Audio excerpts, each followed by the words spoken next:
한국 시간으로 오늘 저녁 9시에 한미 간의 2+2 회담이 진행됩니다. 이것은 지금 한국 경제가 매우 암울한 상황에 놓여 있다. 자, 오늘 1, 2, 3월 달에 한국 경제의 성장률이 마이너스 0.2가 나왔습니다. IMF는 한국 경제가 석 달 안에 반토막이 와서 성장률이 1%가 될 거다. 이런 이야기가 나오고 있고, 지금 자동차 등 수출이 2년 동안 35만 대 이상이 줄어들 거다. 또 더 나아가서 4월달 20일 동안에 미국 수출이 14.3%가 줄어들었다. 미국발 위기가 속속히 가시화되고 있는 상황에서 이번 회담에서 미국과의 대략적인 틀을 잡지 않으면 큰일 난다는 이야기입니다. 자, 일부는 이 회담에서 아무것도 합의를 못할 거다. 자기 정권에 넘겨야 된다. 이래 말을 하고, 또 미국 쪽에서 과거 한국 쪽에 로비를 받아가지고 원하는 식의 이야기를 해주는 싱크탱크 인물들, 이런 사람들이 조기 협상이 안 될 거다. 이렇게 말을 하지만, 제가 지금 여러모로 타진해 본 결과 한국이 이번에 협상에 들어가지 않게 되면 한국은 15개국의 최우선 협상 대상에서 배제될 거고, 그것은 한국이 협상을 하다가 협상판을 깨도 마찬가지예요.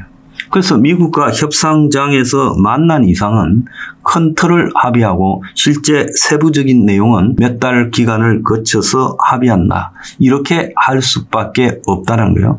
그래서 자기의 협상해야 된다는 건 없다는 겁니다. 그건 한국 사정이지 미국 사정이 아니다는 거예요. 지금 트럼프가요, 미국의 달러 약세, 그리고 주식 약세, 채권 약세 등이 이렇게 트리플 악재가 뚜렷해지니까 미국에서 상당히 궁지에 몰리고 또 경제와 관련한 지지율이 폭락하고 있고, 이런 상황에서 트럼프가요, 지금 미중 협상까지 낙관적으로 기대한다고 말하면서 매우 아쉬운 처지에 놓여 있어요. 그래서 트럼프가 이럴 때 협상을 해야지, 트럼프가 다른 나라들과 협상을 좀 마무리하는데 한국은 안 하겠다고 빠지고 다음 정권에 넘긴다고 하면, 다음 정권이 미국으로서는 만약에 이 협상 타결이 없다면 이재명이가 될 거다라고 보고 있고, 이 반미 성향을 확연하게 띠고 거기에 지금 통상 안보를 책임지는 사람이 지금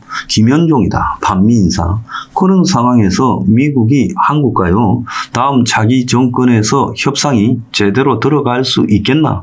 저는 의문을 가지고 있습니다. 제가 이런 생각을 미국에 타진해 보니까 미국 쪽에서도 똑같이 한국이 자기의 정권에서 협상을 하려다가는 아주 끝없이 밀려버리고 미국 쪽으로부터 관세 보복과 또 안보에 있어서 보복까지 받게 되고, 특히 김정은과 트럼프 간의 직접 대화까지 나올 수 있고 주한미군의 지위도 흔들릴 것이다라는 이야기가 나오고 있습니다. 2+2 한국과의 협상을 앞두고요, 그 협상 당사자인 베센트 미 재무장관, 자, 이 사람은 지금 트럼프 정권에서 어른들의 축이다. 그래서 머스크 배제에도 역할을 좀 했다. 이렇게 이야기가 나오고 있어요. 자, 그런 이 베센트 장관이요, 오늘 의외의 발언을 보태버렸습니다. 제가요, 이번에 관세 통상 협정뿐만 아니라 안보가 들어가게 될 거다라고 말했잖아요.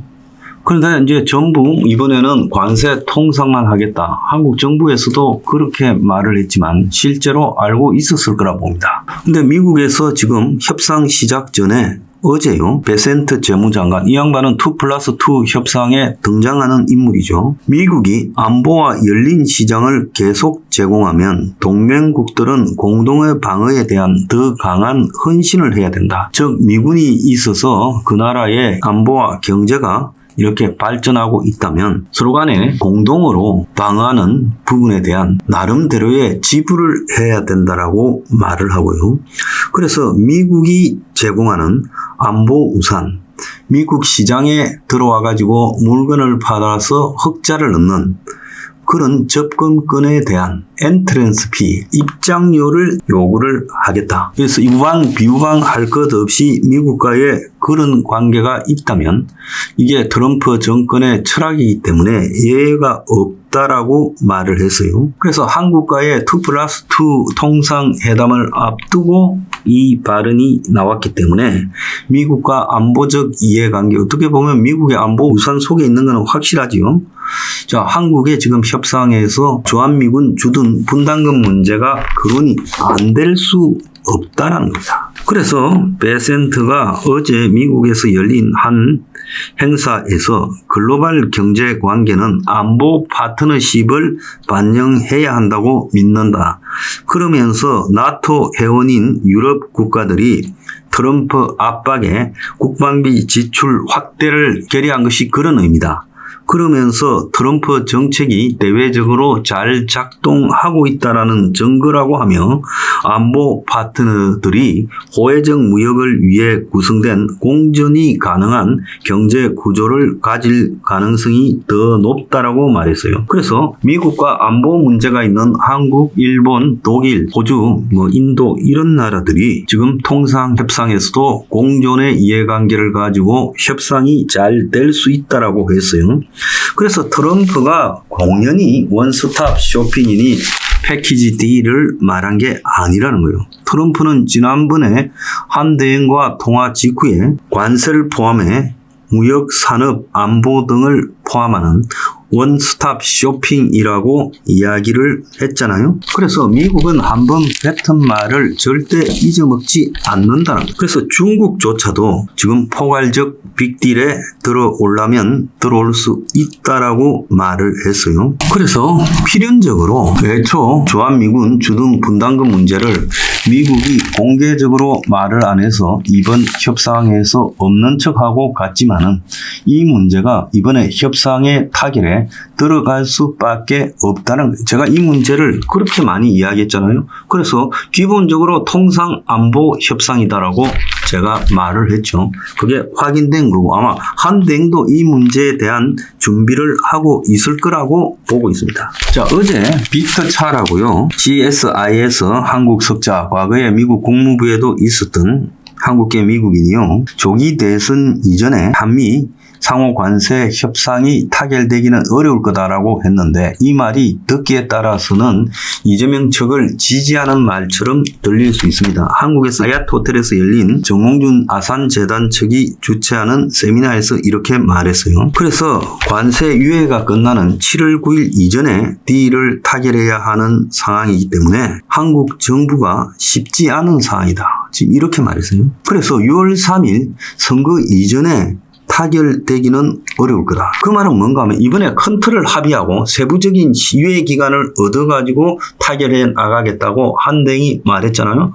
이게 한대행의 지금 2+2 협상에 죄를 뿌리는 말이 아니라 사실상으로 큰 틀을 합의하고 세부적인 딜이 6월 3일 전에 되기는 어려울 수 있다라는 말을 했지만은 제가 말한 무한정 시간을 끌고 자기 정권에서 이걸 다루고 또 더 나아가서 이 문제를 가지고 늦게 하면 늦게 할수록 트럼프 힘이 빠질 것이기 때문에 유리하다라고 말하는 이재명 편을 드는 자칭 전문가들의 의견하고는 확연히 다른 이야기라는 게 빅터 차가 90일간의 관세 유예가 끝나는 7월 9일 이전에 타결하지 않으면 문제가 될 거다라고 그렇게 언급한 거예요. 그래서 7월 9일 이전에 딜을 해야 된다. 그래서 한국 정부가 쉽지 않은 상황이다라고 말을 한 거예요. 그러니까 지금 가닥을 잡아놓지 않고 다음 정권이 되면 처음부터 다시 한다면요. 이재명이가 6월 3일 날 대통령 만약에 당선됐다 칩시다. 그러면 7월 9일 날 한 달도 안 돼서 지금 모든 미국의 유예 기간이 끝나는데 미리 15개, 그 중에서도 앞서서 5개 미국과 이 군사적 우방 관계에 있는 나라들에 대해서 미국이 배려한 이런 부분을 걷어차버리고 이재명이 된 6월 3일 이후부터 협상에 들어간다면 이게요, 협상이 안 될 거다. 그러면 한국이요, 굉장히 어려워질 거다.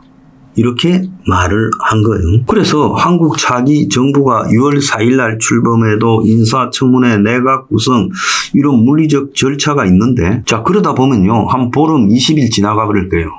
그러면 언제 7월 9일까지 합의를 합니까? 이 문제에 대해서 이재명 측에 경고를 한 거예요. 그리고 한국에 있는 주한미군의 유연성에 대해서 한국이 합의를 해줘야지. 그러지 않으면 주한미군의 문제가 심각해질 수 있다. 트럼프 대통령은 한국의 자위 능력이 충분하다고 여러 차례 언급했다는 거예요. 그러면서 한미관계가 앞으로 경색되면 북미 간의 직접 딜, 거래에 대해서 한국이 패싱, 배제될 수 있다라는 이야기를 하고 있고, 지금 북한에 대해서 대북 제재 실효성이 중국과 러시아가 협조하지 않는 상황에서 제재가 지금 무의미해졌고, 그래서 북한 입장에서는 지금 배를 두드리면서 미국이 아쉽지 내가 아쉽나 하고 있어요. 돈도 러시아 참전으로 들어왔어요. 그래서 북한이 지금 조용히 있는 거예요. 이재명이 될 때까지. 이런 상황이라면 협상이 빨리 타결 안 되면 굉장히 어려울 수 있다. 차기 정권에서 협상을 시작하겠다는 건 그거는요, 말도 안 되는 이야기고 안보 문제까지 흔들릴 수 있다는 거예요. 이재명이가 지금 주한미군 주둔 분담금 가지고 다 안 주겠다고 공언해 놓고 있는 거 아닙니까? 그런데 이재명식으로 협상이 되겠어요? 시간을 끈다라는 게 말이 안 된다는 이야기인 겁니다.